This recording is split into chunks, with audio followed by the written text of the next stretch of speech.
मैं महात्मा नहीं मानता, गांधी को मैं बदमाश मानता हूं।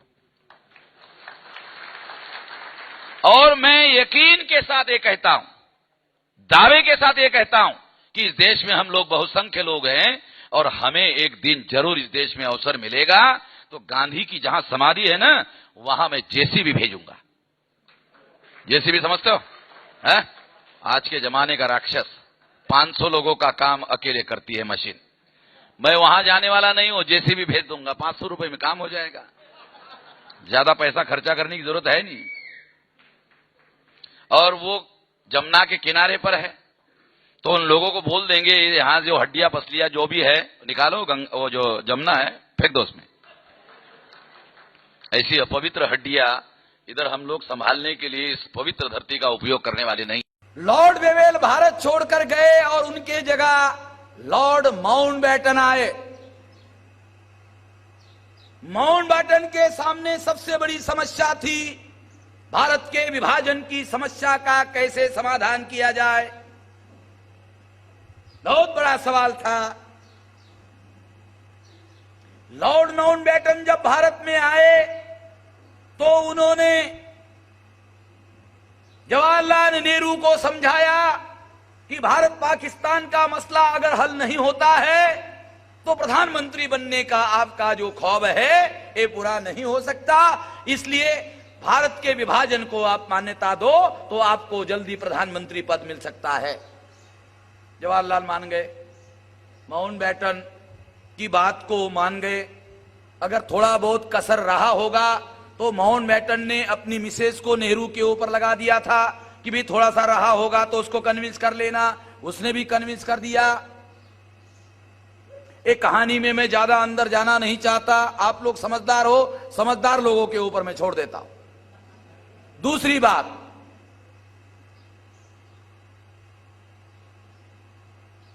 फिर उन्होंने माउंटबेटन ने सरदार पटेल को बुलाया पाकिस्तान को मान्यता देने के लिए।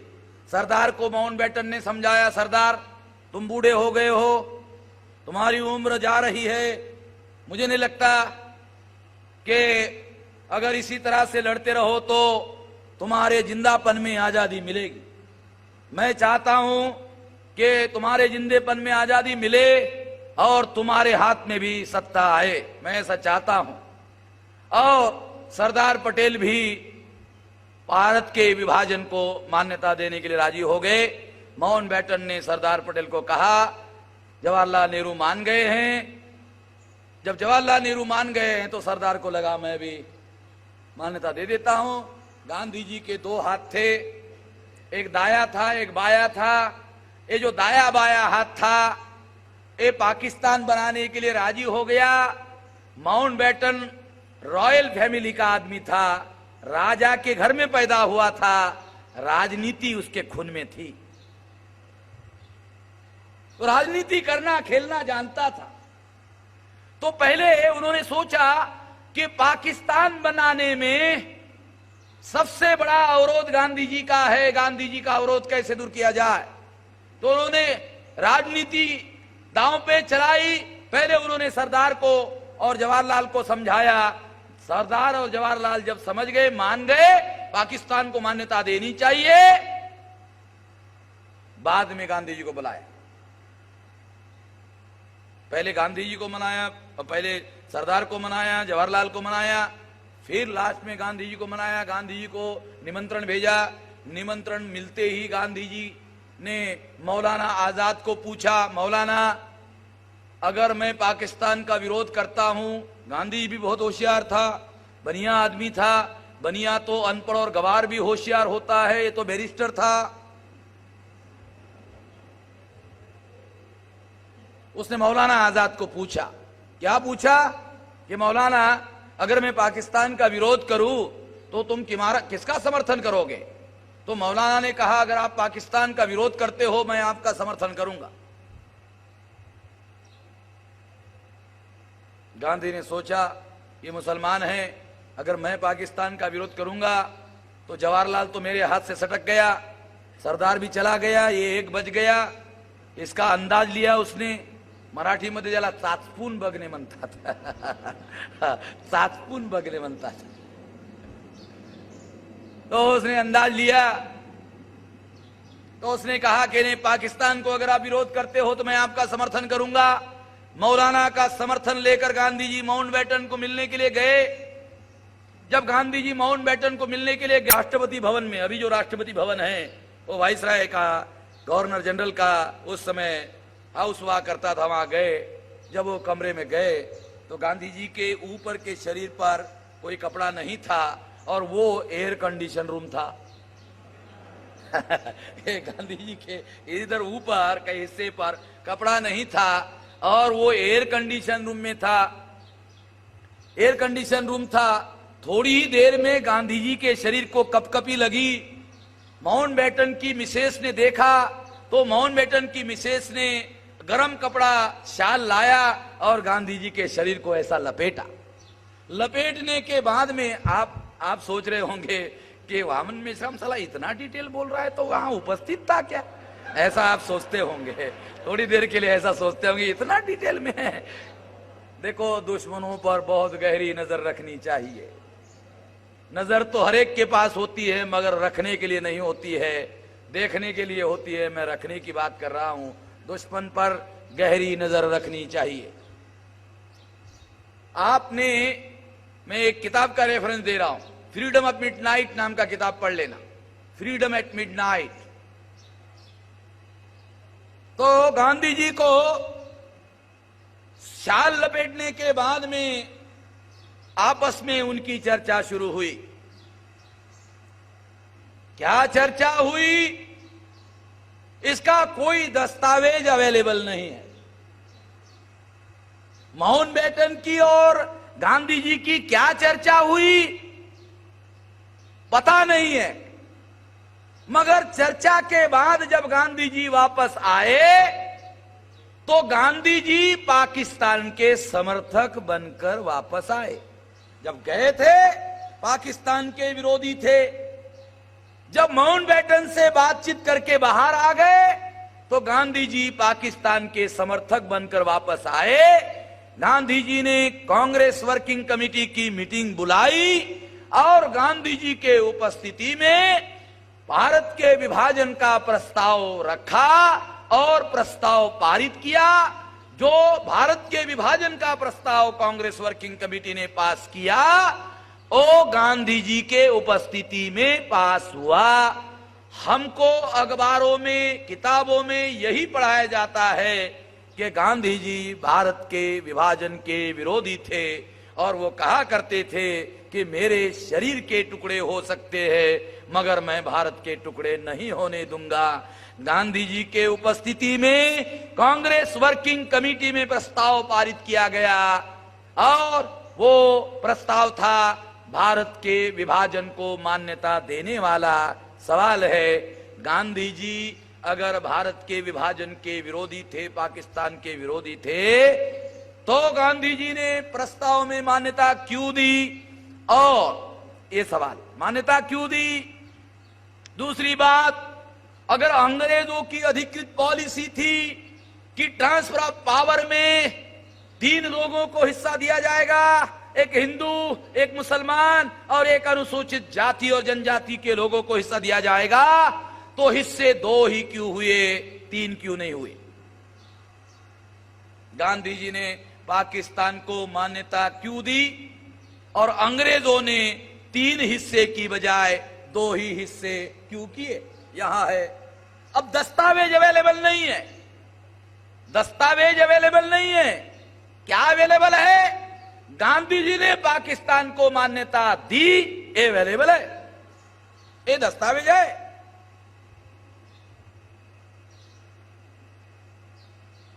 अंग्रेजों ने तीसरा हिस्सा बनाने के लिए इनकार कर दिया, ये दस्तावेज में है। गांधी जी ने पाकिस्तान को मान्यता दी, ये दस्तावेज में है। अंग्रेजों ने तीसरा हिस्सा देने से इनकार कर दिया, ये दस्तावेज में है। माउंटबेटन और गांधी जी के बीच में क्या वार्ता हुई, ये दस्तावेज में नहीं है। आपको समझ में आया, इसलिए थोड़ा डिटेल समझा रहा हूं।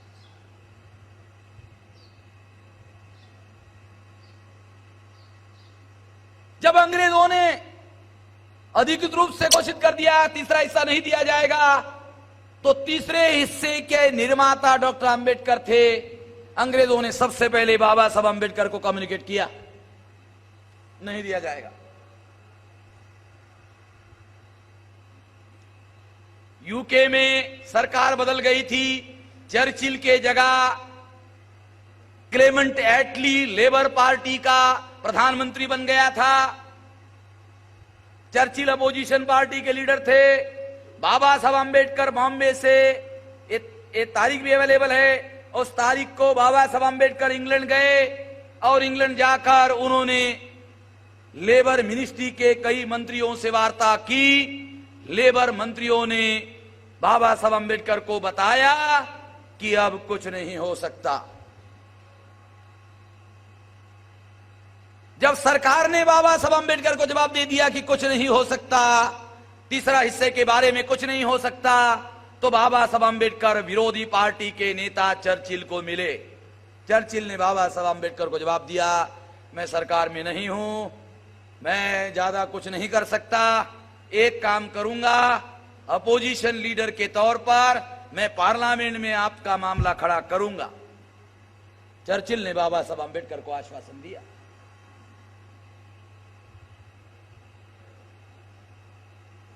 माउंटबेटन जब गवर्नर जनरल बनकर भारत में आए तो उन्होंने प्रधानमंत्री एटली को कंडीशन रखा था कि मैं भारत में जो करूंगा उसको अगर आप मान्यता दोगे तो ही मैं गवर्नर जनरल के हैसियत से भारत जाऊंगा, अन्यथा नहीं जाऊंगा।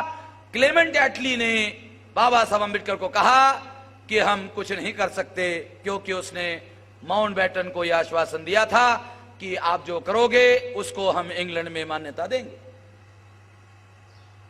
ये सारी दस्तावेज के आधार पर आप लोगों को बता रहा हूं। अब सवाल है कि अंग्रेजों ने तीसरा हिस्सा देने से इनकार क्यों किया और गांधी जी ने पाकिस्तान को मान्यता क्यों दी? इसके बारे में माउंटबेटन और गांधी जी के बीच में जो वार्ता हुई, उस वार्ता में इसके कारण छुपे हुए हैं। वार्ता का दस्तावेज अवेलेबल नहीं है। गांधी जी ने पाकिस्तान को मान्यता दी, अंग्रेजों ने तीसरा हिस्सा देने से इनकार कर दिया, वो दस्तावेज अवेलेबल है। इसके आधार पर हम अपने दिमाग पर जोर डालते हैं और कल्पना करते हैं इतिहास में क्या हुआ होगा। माउंटबेटन और गांधी जी के बीच में क्या वार्ता हुई होगी, इमेजिन करते हैं, कल्पना करते हैं। और कल्पना इतिहास में जो दस्तावेज है उसको आधार बनाकर करते हैं, केवल कल्पना नहीं करते, आधार बनाकर करते। जब गांधी जी गए, चर्चा शुरू हुई, तो माउंटबेटन ने बुलाया था गांधी जी को, तो माउंटबेटन ने शुरुआत किया होगा, स्वाभाविक है क्योंकि उन्होंने बुलाया था, तो माउंटबेटन ने शुरुआत किया होगा। कल्पना करते, थोड़ा ज्यादा ऐतिहासिक होना चाहिए, कल्पना करते हैं। तो माउंटबेटन ने गांधी जी को कहा होगा, गांधी जी, सरदार पटेल ने पाकिस्तान को मान्यता दी है, जवाहरलाल नेहरू ने भी पाकिस्तान को मान्यता दी है, आपके दाएं और बाएं हाथ ने मान्यता दी है। मैं चाहता हूं कि आप भी पाकिस्तान को मान्यता दें। माउंटबेटन ने गांधी जी को कहा। माउंटबेटन अंग्रेज है। अंग्रेज जो ईस्ट इंडिया कंपनी के भारत में आए थे वो बनिया लोग थे, अंग्रेज बनिया थे। उनके सामने जो बैठा हुआ व्यक्ति था वो भी बनिया था, बैरिस्टर था। जब ऐसा माउंटबेटन ने कहा होगा तो गांधी जी ने क्या कहा होगा, कल्पना करते हैं। माउंटबेटन,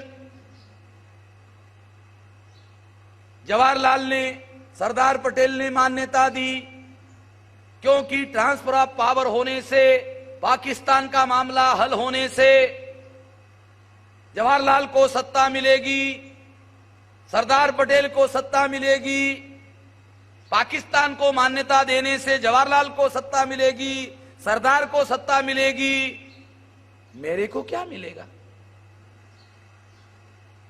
पाकिस्तान को मान्यता देने से सरदार को सत्ता मिलेगी, जवाहरलाल को सत्ता मिलेगी, मेरे को क्या मिलेगा? ये जो बनिया है वो लेन देन की ही बात करता है, जहां जाओ वहां अनुमान करते हैं। यानी अगर मैं पाकिस्तान को मान्यता देता हूं तो मेरे को क्या मिलेगा, मेरे को क्या फायदा होगा? माउंटबेटन राज परिवार का आदमी, राज परिवार के जो आदमी होते हैं, जो डिप्लोमेटिक आदमी होते हैं, वो अपने मुंह से कम बोलते हैं, दूसरों से मुंह से ज्यादा बुलवाते हैं। तो माउंटबेटन ने गांधी जी ने कहा मेरे क्या फायदा होगा, तो माउंटबेटन ने गांधी जी को पूछा होगा, बताने के बजाय कि आपका ये फायदा होगा, ये बताने के बजाय माउंटबेटन ने गांधी जी को पूछा होगा, गांधी जी आप क्या चाहते हो? अगर आप पाकिस्तान को मान्यता देते हो, इसके बदले में आप क्या चाहते हो? तो गांधी जी ने कहा होगा, इसका भी ये जो मैं कह रहा हूं इसका हिस्टोरिकल डॉक्यूमेंट है, ऐसा ही कहा होगा। क्या कहा होगा? आप लोग ट्रांसफर ऑफ पावर करने के लिए 3 हिस्से बनाने का, सत्ता के 3 हिस्से बनाने का आप लोगों ने फैसला किया हुआ है। ये फैसला मैं जानता हूं। सत्ता में हिंदुओं को हिस्सा दिया जाएगा, मुसलमानों को हिस्सा दिया जाएगा, अनुसूचित जाति और जनजाति के लोगों को भी हिस्सा दिया जाएगा। ये 3 हिस्से किए जाएंगे। ये आपकी अधिकृत पॉलिसी है, ये मैं जानता हूं। मगर मेरी ऐसी मांग है कि अगर 3 के बजाय 2 ही हिस्से किए जाए और अनुसूचित जाति और जनजाति के लोगों को सत्ता हस्तांतरण में तीसरा हिस्सा सत्ता का ना दिया जाए, तो फिर मैं पाकिस्तान को मान्यता देने के लिए राजी हो सकता हूं।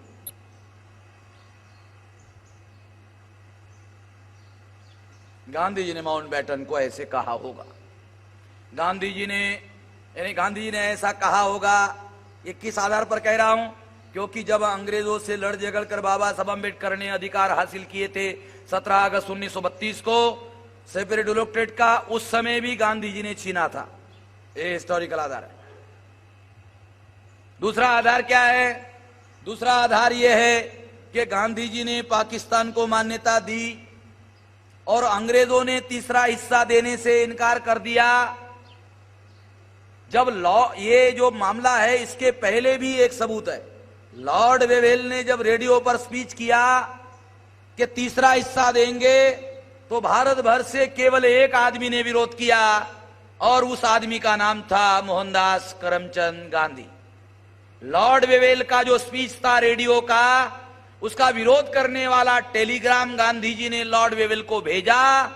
वो टेलीग्राम की कॉपी बाबा साहब अम्बेडकर ने what Gandhi and Congress have done to untouchable में उसका टेक्स्ट, उसका ओरिजिनल टेक्स्ट लिखा हुआ है। इसलिए इसका दस्तावेज है कि दूसरी बार हमारे लोगों को सत्ता देने के लिए गांधी ने विरोध किया। 2 दस्तावेज। तीसरा दस्तावेज, गांधी ने पाकिस्तान को मान्यता दी, इसका दस्तावेज है। अंग्रेजों ने तीसरा हिस्सा देने के लिए इनकार कर दिया, तो यकीन तौर पर यह कहा जा सकता है कि यह तीसरा हिस्सा उड़ाने का, खत्म करने का काम किसी और ने नहीं, गांधी जी ने ही किया होगा। ऐसा पूर्व उनका जो व्यवहार है उसके आधार पर प्रमाणित होता है। और वार्ता होने के बाद पाकिस्तान को मान्यता देने का फैसला इस बात का सबूत है कि इस वजह से गांधी जी ने पाकिस्तान को मान्यता देने के लिए ये सौदेबाजी की होगी। तो इस सौदेबाजी में माउंटबेटन ने कहा होगा, ठीक है, अगर आप पाकिस्तान को मान्यता देते हो तो हम भी अनुसूचित जाति और जनजाति के लोगों को तीसरा हिस्सा देने से इनकार कर देंगे। और इस तरह से गांधी और माउंटबेटन के बीच में सौदा हुआ होगा और इस सौदे के तहत गांधी जी ने पाकिस्तान को मान्यता दी और अंग्रेजों ने तीसरा हिस्सा देने के लिए इनकार कर दिया। इस तरह से ये सारी बातें साथियों प्रमाणित हो जाती है। इसलिए 14 अगस्त 1947 को पाकिस्तान का निर्माण होता है, मुसलमानों को आजादी मिलती है। 15 अगस्त 1947 को गांधी जी को आजादी मिलती है।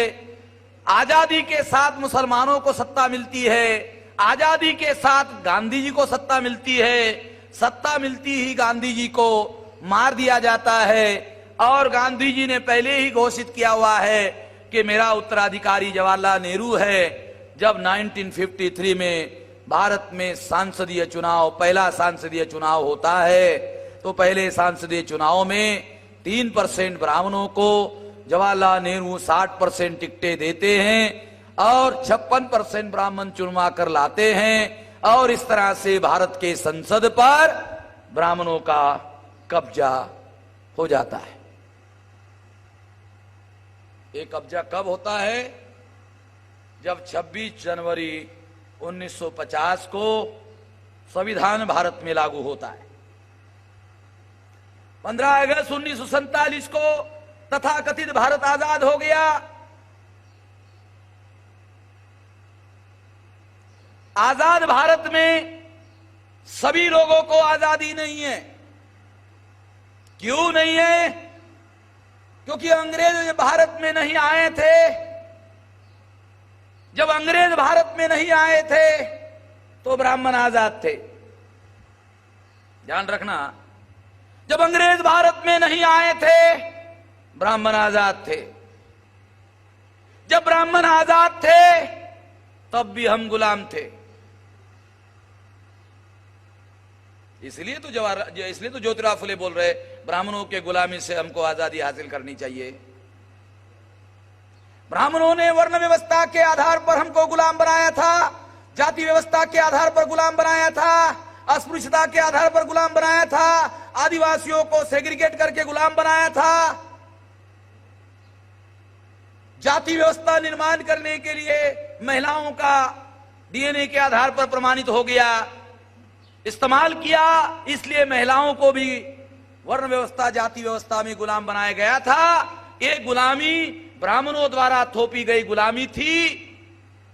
जब ब्राह्मण आजाद थे, जब अंग्रेज भारत में नहीं आए थे ब्राह्मण आजाद थे। जब ब्राह्मण आजाद थे तब भी हम गुलाम थे।